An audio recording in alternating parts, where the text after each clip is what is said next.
Oh, welcome everybody. I'm just curious, by a raise of hands, how many of you have been to Ferguson Library before? Oh, this is great. So we're going to lock the doors and require everybody to get a library card.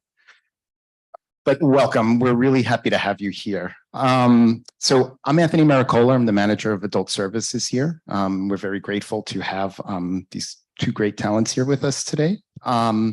I want to thank Brooklyn Vegan for the collaboration. I hope it's first in many more collaborations. I also want to thank Chelsea Holson and Rose Books for all that they've done. Please continue to support small and independent publishers. They put their heart and soul into publishing to put out great books for you, and your support allows them to do so. Chelsea's selling copies, which you already know.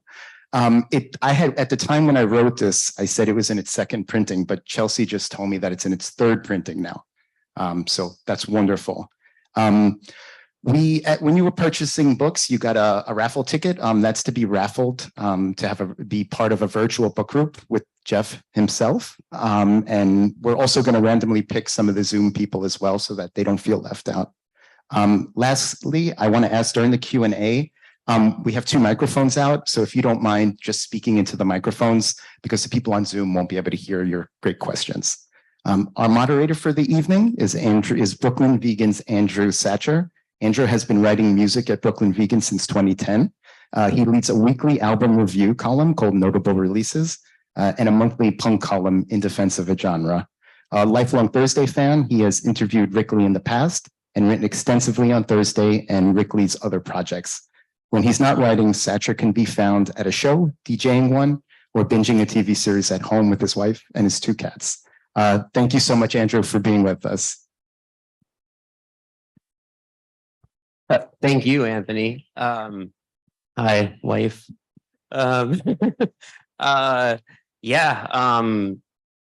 Just real quick, it's Andrew Sacker, but no problem at all.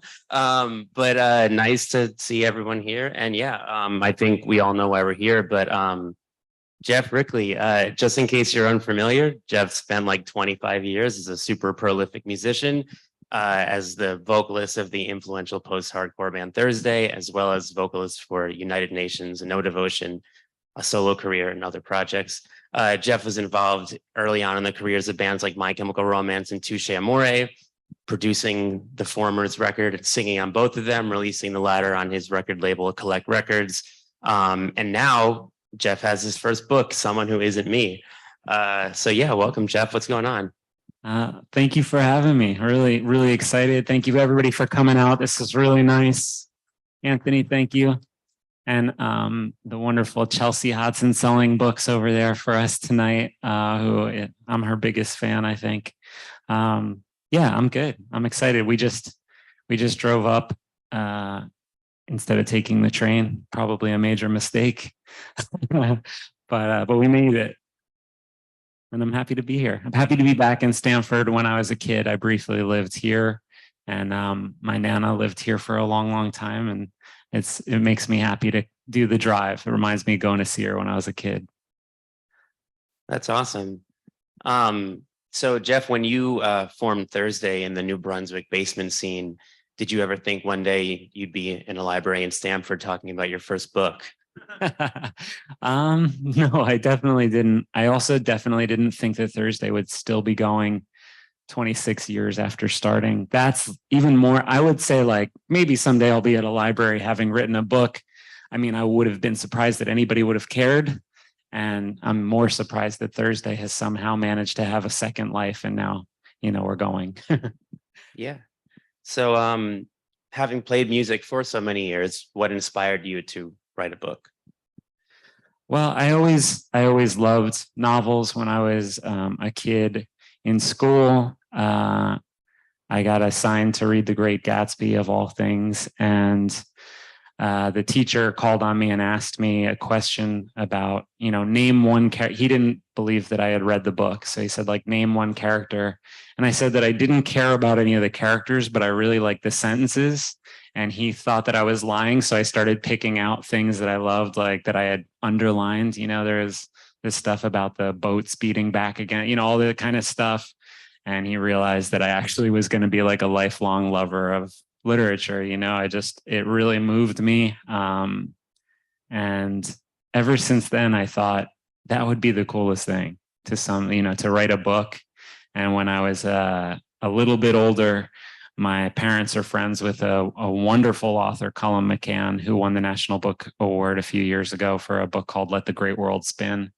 And so I always started thinking maybe like normal people can write books too, and that made me think in the back of my mind someday. So who were some authors that you looked up to when you were starting this book? I was really inspired, maybe 2 drafts into this book when it was still I had no idea what the book was going to be. I met a really wonderful literary agent who thought that some of the book was good. Only a little bit of the book she thought was good. And the rest of it, she was like, throw out the other 80% and sort of start from the good stuff, because there's so much you should never put out there that's terrible. But she started giving me books that she thought I would like. And Chelsea's book, Tonight I'm Someone Else, really moved me because she writes so differently than I do. And I found that like a really thrilling thing. I've been writing for so long with Thursday, and I've been condensing all the stories that I try and tell into these little tiny bubbles. You know what I mean? The little 2.5 or 3 or 5 minute songs kind of at a stretch. And so to find somebody else, find somebody who wrote so differently from me, it made me want to change what I was doing and to absorb more. And she gave me a whole list of writers, Sheila Heti, like people who are so different from me. And the Sheila Heti said something about like, if you can show me the funny, then you've shown me everything. And that made me think like, oh, I'm a naturally like very depressing writer, especially in Thursday. It's really heavy. So if I can find a way to counterbalance that with something funny, then maybe like I could make this book fun to read and not just like, oh my, this guy, what's he talking about, And that was a revelation. So I read a ton of stuff. I also kind of went through the whole autofiction genre and figured I better read everything to make sure I don't repeat anybody else's project. I don't want it to be like, yeah, man, he just did that. She just did that.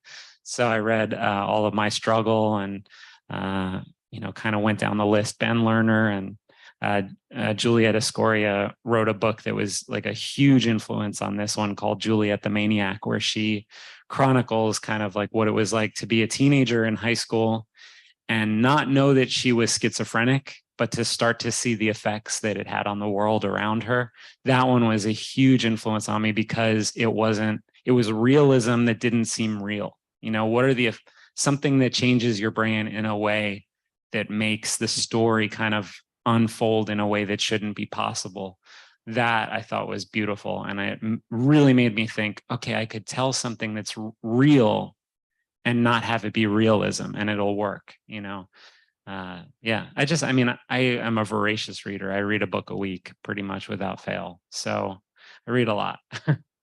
That's awesome. And yeah, I definitely feel like it is funny, like just off the top of my head, like the stuff with the cat was really funny. I thought, because it's not like the overall subject matter, not necessarily funny, but you definitely you make people laugh, I think, Yeah. And I think, part of that too is, so I wrote this book when I started writing right when I was counting days, getting sober.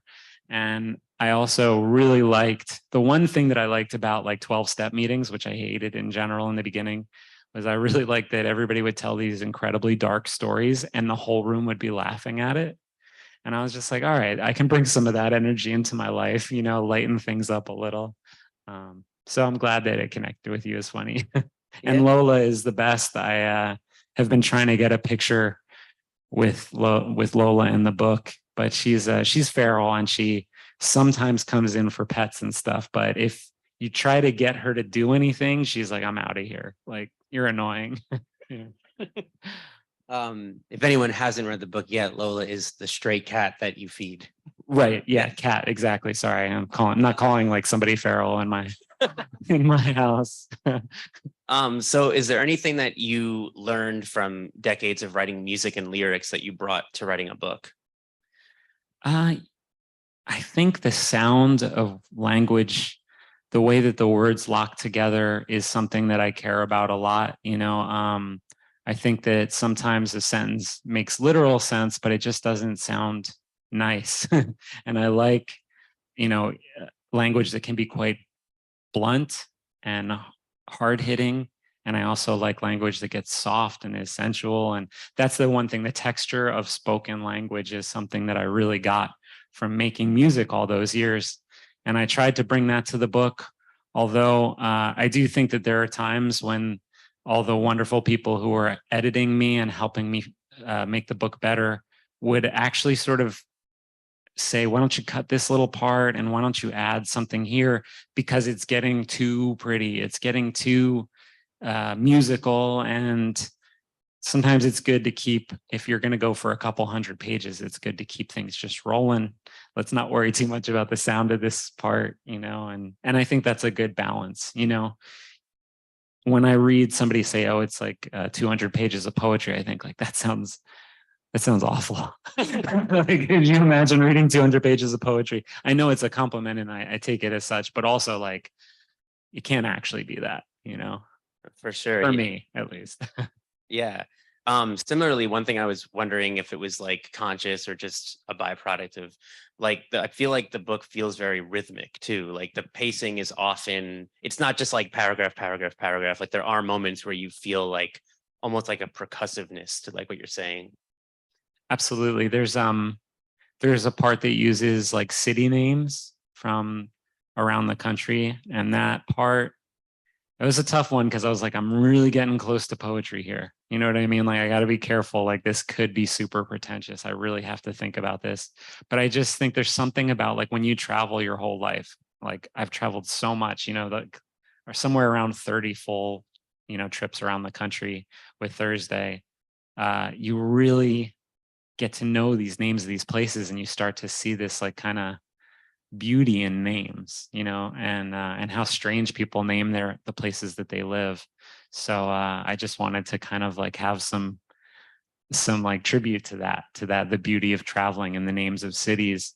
And once I started doing that and realizing it'd be best, some of them where it's nothing in between, it's just name, name, name, name, name. I started thinking, oh, I could make it percussive, I could make it rhythmic. And that reminded me of the feeling of being on the road and uneven pavement, just bouncing and going. And so I thought, oh, that'll be my big risk into being very pretentious, and hopefully it works. It's a good mix, I think. Cool. So I would imagine at this point when you get into the studio to make a record, it's almost second nature, like you've done it so many times. But being that this is your first time writing a book, can you talk a little bit about the approach you took, like your process, that kind of stuff? I tried to be less like results oriented than with music. With music, a lot of the time, I would like, for example, when War All the Time was being made, we all got into the studio. We had just signed to a major label. So we were in a studio and we had nice gear around us and we had time to like think. And so I started writing down. I wrote down the name of the album really big and put it on the wall before we had any songs. I was like, this is the record we're making. It's going to be called War All the Time. And it's going to be like this. And I started putting like little snatches of the lyrics that I had in mind of what were going to be in the songs all around the studio. Is this kind of like idea. This is what we're doing. We're going to focus and we're going to like drill down into this idea and we're going to get there. And we're going to do a song that does this kind of thing. And I would start like pitching the movie version, the trailer of the song to the guys. And they'd be like looking at me like, okay, but what key is it going to be in? You know what I mean? Like, is it fast? And I'd be like, hell yeah, it's fast. But this time I tried to think a lot more about the practice, just showing up, writing, not worrying about whether or not I could use those pages. Just like, okay, I kind of had this idea. Originally, there was this long section. It was like 30 pages of a very long joke. And the idea was that the punchline wasn't funny. To me, that was like, oh, I'm going to set up this whole joke. And when you get there, you're like, are you kidding me? And so I like spent like 3 days doing that, just showing up and doing it. And as soon as I finished, I looked at like the opening line of it and I was like, oh, this is so dumb. It is the worst idea I've had yet, threw it all in the garbage, but I didn't I tried not to care about that and just think if you show up, eventually the right thing will get written, you know? And that for me almost became like a spiritual practice where it's just like, this is good. Just be here, work, do work. It'll keep you out of trouble while you're trying to get sober. So work is good when it's creative and fun, and I really enjoyed that. And I've tried to start to bring that into my musical projects a little more, where it's like, even if we don't want to make another record or release more music necessarily, how about once a week we get together and write just to see what happens? Because we love each other and we're still in a band after all this time. Can you believe it? You know? Yeah. So I feel like doing the book really taught me a lot, you know, on a just sort of on a like growing up and trying different things level. Yeah, that makes a lot of sense. That's awesome. So the book is the first release on Chelsea's new company, Rose Books, right? So tell us how that came to be. Yeah. Well, Chelsea, you know, when I got her book, when my agent gave me her book, I fell in love with it and I read it in a day. And then I read it a second time the next day and was kind of like, it was an advanced copy, so it hadn't come out yet. And I knew that there was going to be like a release party. So I went to the reading and it was like, I'm going to meet Chelsea and this is going to be crazy. You know, this is exciting. And we hit it off and that was cool. And so I sent it to her right before we were going to try and sell the book. I sent it to her to see, you know, if there were any notes that she had or just what she thought of it, you know, and she was so helpful and made a few suggestions. You know, we weren't working together, but she made some suggestions that were so lovely and helpful. And then we went out like right when the publishing industry shut down during the pandemic and everybody shuffled around, and it was kind of like sort of rejections, but like also kind of just like didn't know if anybody still worked at their jobs anymore kind of thing. So it was kind of felt lost. And then we went out to go on submission after the pandemic was kind of like things were revving back up. And the idea came up, you know, like basically Chelsea was just like, I can't stop thinking about this book. I think it's really good. And I also think that like the major publishers don't have the imagination to pick this up. They're not going to know what to do with it. And I just think like, what if we did it together, you know? And for a minute I was kind of like, whoa, this is it's exciting because I love her work. And it's also kind of like scary because I spent 5 years writing this book and I want it to be in every store and I want it to be huge, you know, and I want it to be massive, you know. And I also like, you know, I maybe they'll pay me for it. Like who knows, you know? But I'm really glad that like I could see her. I trusted her and I trusted her and I liked her. And that was like enough for me to keep thinking about it. And as I kept thinking about it, I kept thinking about all the things that she said about where the publishing industry is. And I undoubtedly started seeing that. Like I was looking around and kind of being like, oh yeah, I see what you mean. You know what I mean? I'm starting to see how this industry works. Because in music, I don't have to think about it. I've been in the industry so long, I know exactly every time something changes, a small change in the industry, I can see how all the other pieces are going to fit together. You know, oh, okay, these indies are going to turn into the new majors, and the majors are only going to worry about like the Taylor Swifts of the world. And then this is going to, you know what I mean? I can see how all the different pieces are changing. And in publishing, I didn't have any idea. But when Chelsea started showing me how it was working, I started to really believe in the project. And I'm really glad that I did, because when I was a kid, I didn't like subscribe to Columbia House because I wanted all the major label stuff. I like started writing letters to Discord because I wanted them to send me paid $10 from Discord, the new Fugazi record, you know? Like, that was, to me, that was cool, was like go into a record store, but like, why aren't you carrying this Fugazi record? You need to write the label and carry it. And they're like, we have a distributor. It's like, don't worry about the distributor. Get it. People will buy it. You know what I mean? Where it was like every person that listened to Fugazi was on a mission to make the indie record label happen that they started, because we knew that they treated their artists fairly. We knew that they had ethical practices. You know what I mean? It was like, this is the future. And so the idea to be a part of that, something that I believed in a new venture, was like, The more I thought about it, I was like, this is cool. Like I can get excited about this. It's not just like whether or not I'm good enough to be accepted by a major publishing house, which of course, like even 26 years into being an artist, like I still just want to be good enough. You know what I mean? Yeah. And I mean, having gone through kind of like the ringer of the major label music world, I feel like the sentiment that you mentioned, Chelsea, saying, it just sounds like it was probably relatable, like on many levels. Yeah. And for those of you who don't know, Thursday, I think probably a lot of you do, but I know that some of the people here are younger too. In 2002, we signed to Island Records. It was like this big jump to a major. A lot of the like sort of bands that had been doing house shows and DIY shows hadn't been going to majors. And we had our first week, we had a top 10 Billboard record, like right after Beyonce on the chart. And, things were kind of like rolling. It was like full steam ahead. And then everybody at Island left. Everybody. They left to run, like, I think it was Atlantic. And so there was literally no one at the label. We had made a $250,000 music video, the first one we ever made, and nobody gave it to MTV because there was nobody there to give it to MTV. Like, it was like, so seeing just that, like, everything that you work for and people spending millions of dollars on you could just stop because nobody works there anymore. That was like, oh, I don't want to be in this situation. I'd rather have 5 people that are here answering phones and care. You know what I mean? That are like, maybe I'll leave in 2 months after this record's had its like chance, So yeah, the ringer is fun in the major label world. So you talk in the book about, like, early on in the book, you talk about looking for like that sound. Did you scratch that itch writing this book?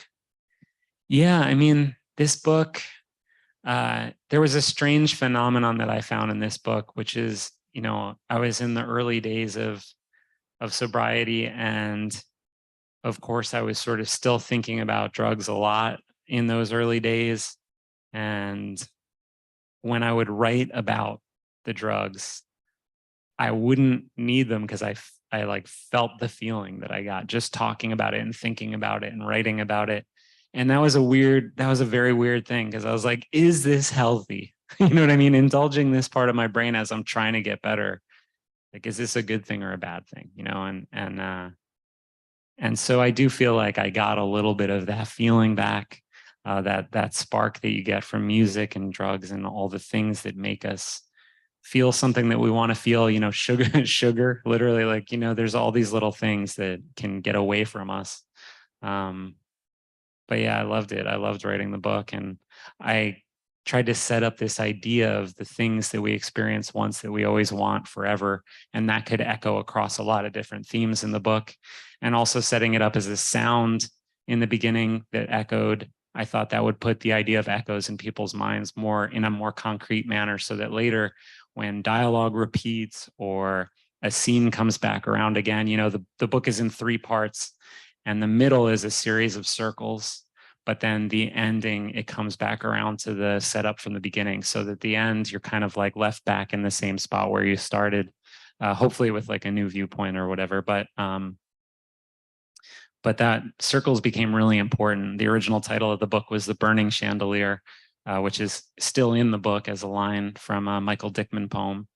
And I had all these ideas of circles, circles. This is what it's going to be. Circles, the whole book, nested circles inside of each other. So it's going to be like record grooves where they're all nested inside each other. It's going to be like those children's mazes where you put the ball in and you run the ball around the maze. And then the final sort of like the thing that I thought of as the last circle is like kind of like the Russian nesting dolls, where it's like one self inside another self, inside another self, inside another self, until the last one's empty, which is sort of like a Buddhist thought, the self giving way to nothing. So that was kind of how I mapped the book, was all these circles, and that became like an important thing where the image had meaning for me, you know what I mean? And that way I could like give myself this aesthetic style that I felt had like almost like a moral dimension to it. Like, if I can fix all these images right, then the book will be right. So one thing that struck me about the book is you reference real life things and real people, but in a way where like you don't like really give the backstory. Like if you didn't know that Don was Don from Ink and Dagger, you wouldn't know. And like you kind of casually will be like the Martin Shkreli stuff or like something with, so was that like, tell me about that, that decision to kind of like write about these real life things, but not in this like memoir like fashion, just like, oh, if you know me, you'll know what I'm talking about. And if you've never heard of anything about me, it's just the character Don, you know? Yeah, that was a real dilemma for me in the first few drafts because the book is in the first person. So it's like the character of Geoff is telling the story. And that might be hard to figure out, like me, Geoff, telling the story, but it's actually like the character. So it's like you have like an active heroin user as a character telling you a story. And you find out through a lot of people coming up and talking to him that you can't rely on the things he's saying, that he doesn't see the world right. He's like not doing well. And so I had this dilemma of wanting to give context for every character that walked into the book, but also realizing that like, if I didn't, a total stranger could just read it and be like, so this guy, Don, you know, as long as I characterize him as being interesting or strange or something, then he's just a character, Don, you know? And later on in the book, there's a little bit more, like characters get more depth and you see where they came from or who they were, or what their bands are and stuff like that. But it was a really tough decision because not only is the book in first person, it's also in the present tense, which doesn't leave a lot of time for reflection. Because in the past tense, you can say, I did this and I was thinking about this and this was happening and it's natural. But if you say that in the present tense, then it comes across like I walked to the tree and I walk to the tree now and I see the tree and I think, and then you go into thoughts and it can be quite awkward. You know, I've seen writers who pull it off well, but I knew that I couldn't get there. It wasn't right for the continuous like life happening to a character who's lost to himself. So I had to take out all the things that would have given you context. And if I really needed context, I would always have to find some way to externalize it, to have another character say like, hey, it was really messed up that time this happened, or you know what I mean? And then making that natural is like a whole nother challenge and stuff, you know, but I loved solving those problems. And that was like the joy for me of writing this book, was solving all these little problems of like, well, if I'm not going to have like an inner life, how am I going to get this point across, you know? And then I'd take these long walks with Liza. You know, when everything was shut down, we'd walk up to Queens or we'd walk over here, and walking around with a problem in my head, sometimes it would just kind of like the answer would just pop out. I'd be like, oh, I'm going to do this. I got to go home now. You know what I mean? Just turn around and fix it. So I think the book is like full of gems and treats and Easter eggs for Thursday fans. But to what extent did you want it to be something that could live on its own and like resonate with someone who maybe knows nothing about your career as a musician? I really hope that there are people that don't know Thursday that find this book. I think it's such a strange story. I think Ibogaine is it's something that's so little understood and talked about as a drug that the NPR review that came out this week said that it was fictional and that I made it up. Like that's literally like nobody knows about it. It's so rare to hear anybody talking about it. Michael Pollan wrote this huge book, How to Change Your Mind, about psychedelic therapies. And the only mention of Ibogaine is some people say that there's a psychedelic called Ibogaine that will cure heroin addiction. So like when you have like 800 pages about psychedelics and there's only like one footnote about it, I just thought, what a strange thing. It lasts 24 hours. It shows you everything you've done wrong in life, and nobody's writing like a weird book about this, you know? So once I kind of had that as like a little bit of a subject matter, I thought this doesn't have to be a Thursday thing. You know, I don't have to write a memoir. I've got a really weird story that I can tell here. And I think I can tell it in a strange way. And then at some point when I realized I was going to do it based on a character who was basically me or someone who's just like me, I knew that I had to put some music stuff in there to sort of characterize. I never really liked the way people write about drug addicts, you know? I wanted to show how in your mind you could end up there too. You know, if you had things that you loved, that you were passionate about, that could be another one of them, you know? So that's kind of how I ended up there, at a place where I was like, even though I don't want this to be just for Thursday fans, I feel like Thursday, much like Don, could show up just as a band. You know, people have heard of bands. So it doesn't matter, like you don't have to like the bands, you know what I mean?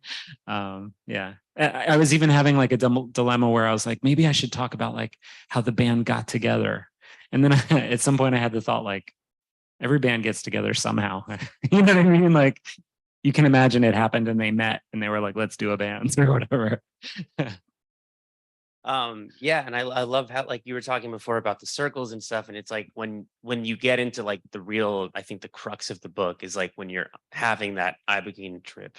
It's like that is when all your backstory comes out. Like you have these like flashbacks and you're on the road with Thursday all of a sudden, and it's like instead of just like, yeah, your typical memoir, like this the band formed like this and this was, it's like all of a sudden you're just like in the van, Tucker's drumming on the steering wheel. Right. Like it was, I don't have a question here, but it was cool that you that was like how it would come up, you know? I'm glad that came across, you know.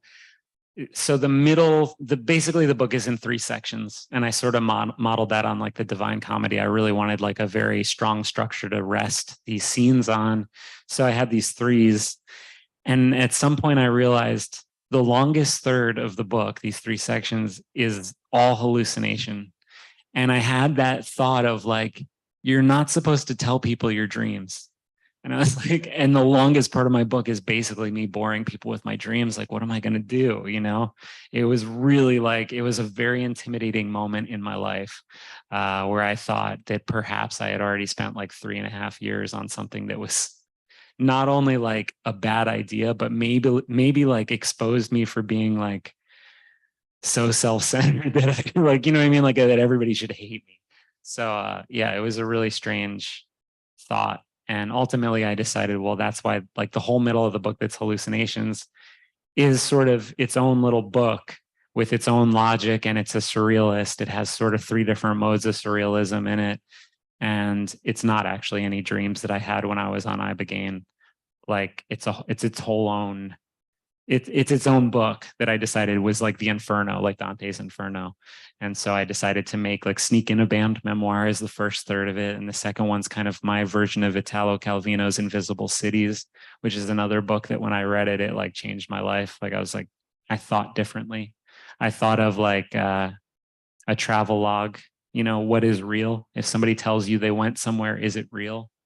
You know, is it real to you? And what you see in your mind, is it any less real than the place that they went to? So those kinds of questions, I thought I'd like to explore that, you know, in this book. Yeah. Well, on a similar note, I mean, I think anyone who's ever listened to Thursday knows that you can be very vulnerable. But I think even compared to Thursday's music, this book is maybe the most vulnerable thing you've ever put out into the world. Did you have any like hesitation or fear about opening up like this deeply? I think that it's a novel and that it's like fictional. That protective layer allowed me to write things that I never would have put in a memoir, because I would have been like, yeah, I'm not going to say that. That's too much. Like that's like a deep look into like my family or whatever, you know, I'm not going to say that.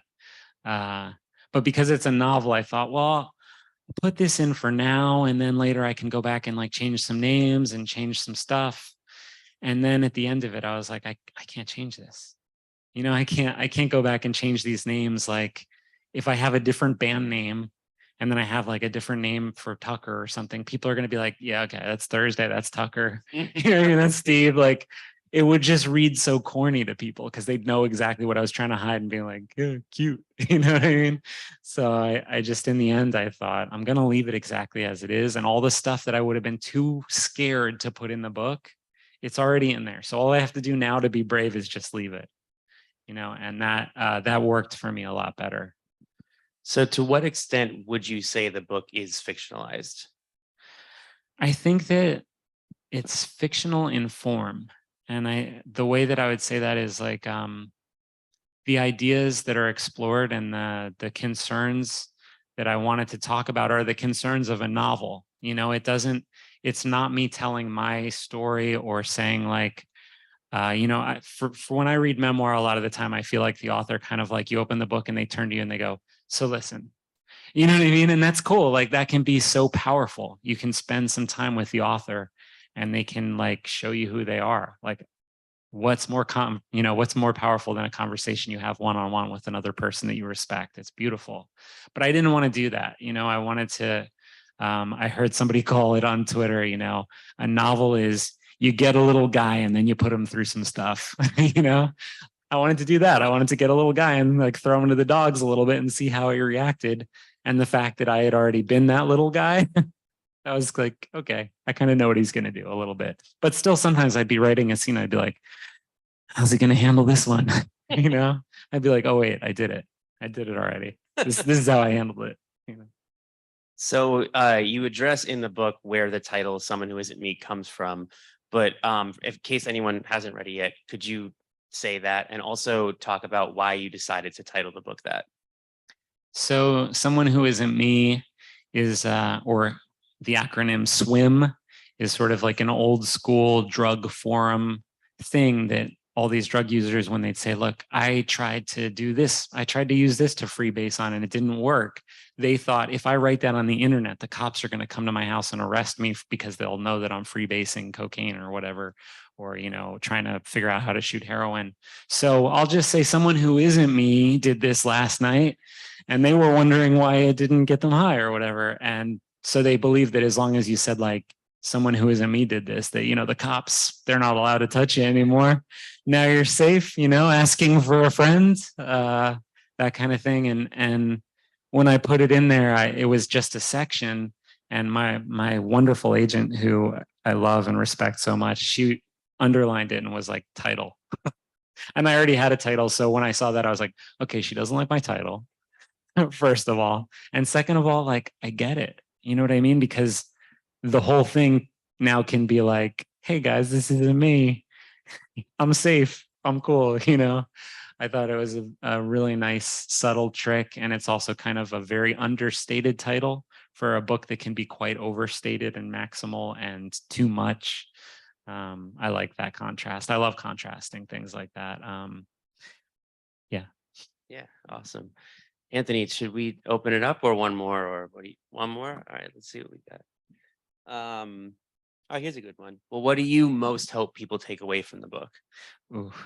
I just kind of hope people have fun reading it. I think all the rest of it is sort of up to the individual. Like if some people feel like inspired to get help and stuff, obviously that's beautiful, but I don't think that like there's a book that'll do that. I think that if people want to get help, that's something that's in them. And this just happened to push the little button that ignited that, or that got that going. I really just want people to have fun and read it and make them want to. I had somebody who I know strangely from a perfume board, because I love perfume and I love it so much that I go on message boards and talk about it and yell at strangers because they have incorrect opinions about what's good, as we do on the internet, and so I've made a bunch of friends where we trade stuff, where I'll be like, oh, did you get this unreleased perfume that this guy did that got banned in Europe because it has too much oak moss? It's so good. And so I have one person that I've traded perfume with in Phoenix, and we always compare notes because the arid desert Phoenix air makes things smell totally different than, the tri-state area air. But he is also somebody who is a former heroin addict, and he wrote me a note out of nowhere the other day that was like, hey, I just want you to know, like, Thursday School, whatever, like, I think you're a good band. I never connected with it spiritually, but after reading your book, I don't think that I will ever look at the world the same way. And that was like one of those things you would never hope for from somebody, but like that's like the most shocking thing anybody's ever said to me, is like, I don't think the world will ever look the same. I don't know if that's because he also shares like a history of a certain kind of drug use that's especially debilitating and can really like destroy who you are so quickly. But it was something that was really, yeah, I hope you have fun with it. And if you have more of a reaction, well, that's beautiful. Thank you. Well, on that note, let's open it up to audience questions. So if anyone has one, just go to one of the two mics.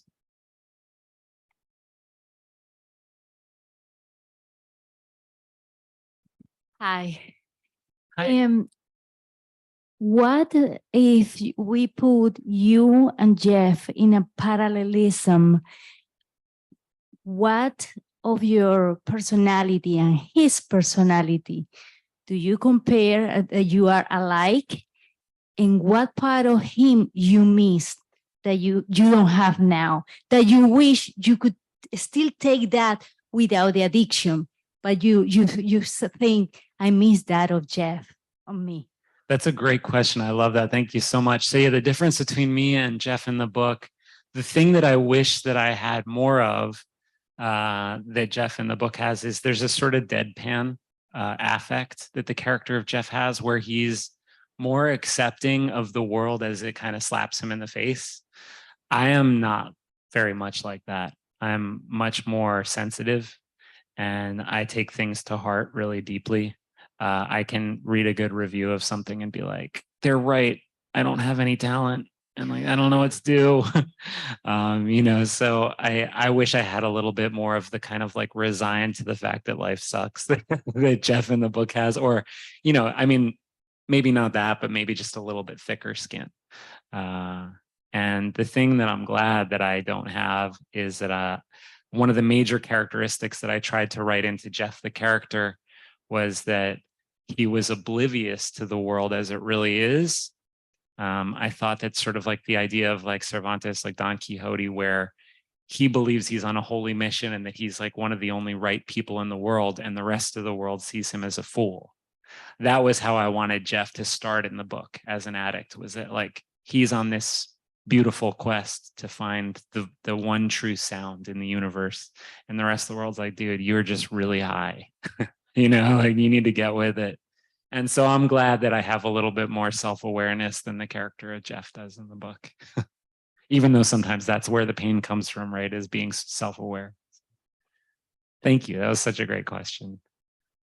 Hello. I was wondering, you touched on this a bit before, but I was wondering how you approached like writing about real people that you know and then fictionalizing them, especially people like your partner or the members of Thursday who are like technically like public figures. So people who are reading might know them, but like you're writing this kind of like in a detached way from them. So I was wondering how you handled that, like fictionalizing people who you know and who might read your book and like, yeah, that's a really good question because it was so hard. And I have to say that like, so for this book, one of the big differences, and this is sort of an aside, but it's something that I haven't really said yet, and I think it's kind of interesting, is that in Thursday and in the music industry in general, I'm surrounded at all times and working with men for the most part. Every so often I get to have like somebody who's not just like an older straight male that I'm working with. And in this book, everybody that helped me with the book was a woman for some reason. And it was so different. It's such a different creative process. And one of the things that kept coming up was that the closer I was to somebody, the less I wanted to characterize them, because I was afraid of reducing them from this beautiful three-dimensional person who had so many strange characteristics that I would never be able to fit in the book, because it would have to be like 100 extra pages just to talk about, well, yeah, they're kind of this sort of a person, but actually sometimes they're like this, and on Sundays they're like this, and you'd want to say that in general they're like this, but they're not really like that. You know what I mean? It's impossible to talk about people when you really know them. And so all the people I was writing about, like, I really know them. Like Thursday I've been closer to than anybody for 25 years. And my partner, I've been living with her for like 10, so it's, I just found myself not wanting to characterize them. And so Monica, my agent, she kept telling me like, they're not real. Like they don't have any characteristics. Like I think maybe you don't know how to write like a woman, maybe like, like Liza doesn't have any characteristics. And I was just like, I just don't want to reduce her to like a series of characteristics, because all the minor characters, people that I don't know, I would feel comfortable being like, he's like this, you know what I mean? Here's a bunch of weird characteristics about him, and that's who he is. You know what I mean? That's who she is. She's sort of she's a real character. You know what I mean? I sort of started to understand that. I was like, oh, if you can describe somebody by a few little ticks that they have, then they are a character, right? But if they're like three-dimensional, then suddenly you want the book to be about them. And I found that so hard. you know, and in the end, that was like the biggest challenge that I had, was trying to flatten people that I really love into how they're most useful to me for propelling the plot. You know, so for Steve, I had to be like, okay, Steve's a bully. And it's like, that's so reductive, you know, and I'd have to be like, Steve, I'm kind of making you a bully in my book. And he'd be like, yeah, like everybody else, you know what I mean? It's like, no, Steve. So yeah, that was a really tough part. And in the end, I'm really glad that I was able to find my way to characterize, especially the Liza character more, because I think she's a really wonderful presence in the book. Not entirely like who she is in real life, which I'm sure is weird for her to read, you know. And I'm so lucky that she's so supportive and loving, that she was just like proud of me for finishing it. Yeah. Thanks. Yeah, no problem. Thank you. Hi, Shelby. Of course, my question has to be no devotion related. Oh yeah. I was gonna say, you were talking before about like the cyclical themes and the circles, and that's obviously something that's in like repeaters and is in the music video. Is there anything that you were like, no, this is for the book only? Like, I'm not gonna put it anywhere else. That's such a good question, because to me, when I was making the last No Devotion record, which is called No Oblivion, and it was the same time as the beginning of the record. So the beginning of the record, beginning of the book coincided. Records are much shorter to make, so it came out way before. And by the time I was finishing the book and you know, Chelsea and I were preparing to have it published, it didn't occur to me that there could be any overlap. And when you brought it up, I was like, oh, I guess there is some overlap of themes. You know, it makes sense if I was starting them all at the same time, and I had just been through this intense psychedelic experience, that there were certain images that had become like fixated like totems in my mind of, this is what this means. This is what this means. You know what I mean? When we went to Mexico for the treatment, one of the things that they taught us was that that your subconscious mind doesn't use language. It uses imagery. And that's a lot of like what dreams are, is the image, is the communication. So in order for us to have a dialogue with our own subconscious minds, they made us look at all these iconic images of people so that the people could communicate ideas to us. So as like, you know, a picture of Hitler would communicate like bad, and like a picture of Cleopatra would be like powerful woman, and a picture, you know, there were all these different pictures that they were trying to imprint on our minds, you know, sort of Clockwork Orange-ish in a way. And they were useful. People, you know, when we came out of our trips and we were all talking about it in group therapy, people were bringing up all kinds of different things. You know, there's a joke in the book, like, what is O.J. Simpson supposed to represent? And the guy's like, it's an old tape, you know, because it's like, he changed, obviously, right? From football hero. It's like, people aren't, you know, meant to be icons. You know, they're supposed to be human beings, but that's not the way the human mind works. So, so that subconsciously loaded deck of cards that I have in the back of my head, as much as I want to be writing two different pieces of art, that subconscious is supplying, you know, like the dealer back there is like putting the card down on the table and being like, that's what you got. You know what I mean? Work with that. So it's like circles. You know what I mean? You like circles right now. But yeah, it's a great question. And probably one of these days I'm gonna have to listen to the record and be like, oh yeah, that is that same theme. Black and white. Oh yeah, the black and white stuff. Yeah, that's true. I mean, I'm also really lucky that my partner made some really beautiful music videos for that record, and I get to, she's an award-winning documentarian, so I get a real creative household at home. Great, thank you. Thanks, Shelby. Hi, Geoff. Hi. Sorry, I'm short and I'm very nervous, so don't mind me. I'm very anxious to be speaking to you. You mean like so much to me. Like I've been a fan since like 2002, so you're like the man. So sorry, I didn't mean to Appreciate be like that. lame, but yeah, no. So I have two questions. Like one's real short, stupid, one's more deep. Okay. I'll start with the stupid one. Yeah, let's go stupid. Okay. So, I mean, my 11-year-old, he's almost 11. He loves you as well, your music. Aw. And so it's almost his birthday. He wanted me to ask you, what's the favorite song you've ever written? So Ooh. that was his question. So, Wow. yeah. That changes sometimes. Sorry. No, it's a great question. What is it right now? I guess right now, probably War All the Time. song itself. Yeah. There was a time when it was How Long Is the Night. I like a lot of those closers. There was a time when it was You Were the Cancer. It's a tough one though, because they're just so different, some of these songs. But I'm not a person that I have a lot of friends in bands, obviously, because we've spent so much time on the road. I have a lot of friends who don't like their older records. They feel like disconnected from the older records. I'm not like that. Yeah. Like when I hear Understanding a Car Crash, I'm like, yeah, we did a good job. That's cool. I Yeah. love that song. That song. That's means one a that lot got to me into good music. So Right. Yeah. before that, it was like Corn. It was in Limp Bizkit. It So was from good music to good music, you know what I'm saying? yeah, and like I distinctly remember watching Understanding in a car crash, like at my dad's house late one night, and I was like, "Holy shit! Like this is it, man!" Oh, like yeah. you. So thank you. But I do have a more serious question. Like, so what do you do now for your recovery? I'm in recovery too, about a little over 5 years for alcohol. So like, Nice. thank you. So like, what do you do to like stay sane? You know? Oh, Or did well, the Ibogaine just cure you? no, not at all. I used it, like, I thought of Ibogaine as like a psychic doorstop, it would get the door open for a minute Mhm. and I better find some place to go, So I went straight into 12-step program.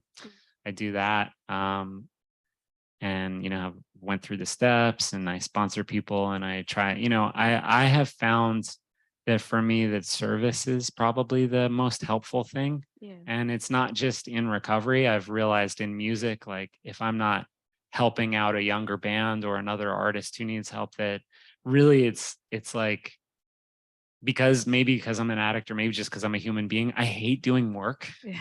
I hate also like interacting with people. I'd rather just be like by myself doing something that I want to do. That's Same. that's like my nature. But if I like break myself out of that and I offer myself to help somebody out with their work and I'm of service to them, then I find that like my life is better. I have purpose and I don't want to use.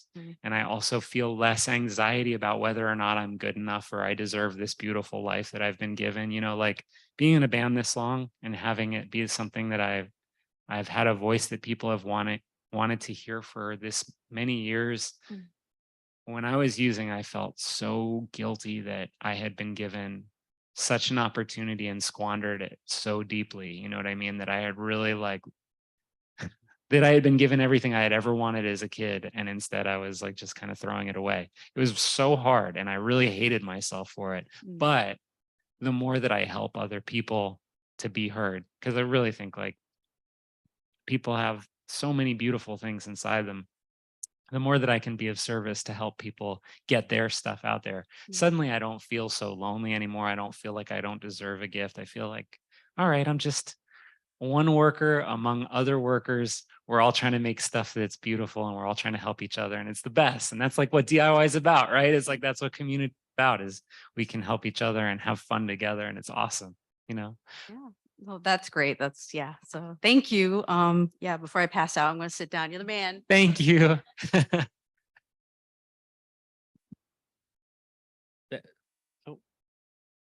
So you said the book is like you were writing it and it was like sounding like poetry and sounding very rhythmic.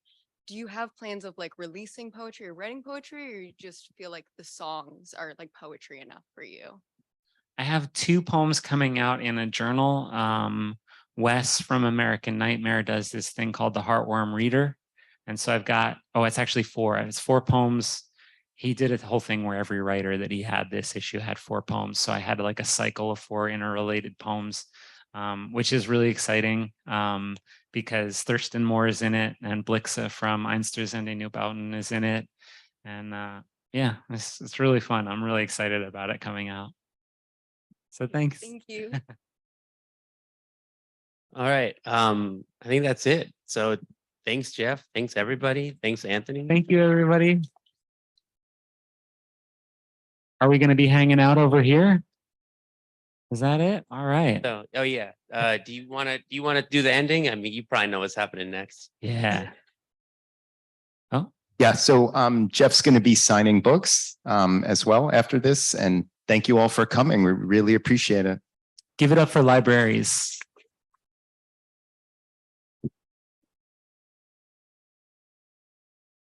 That's not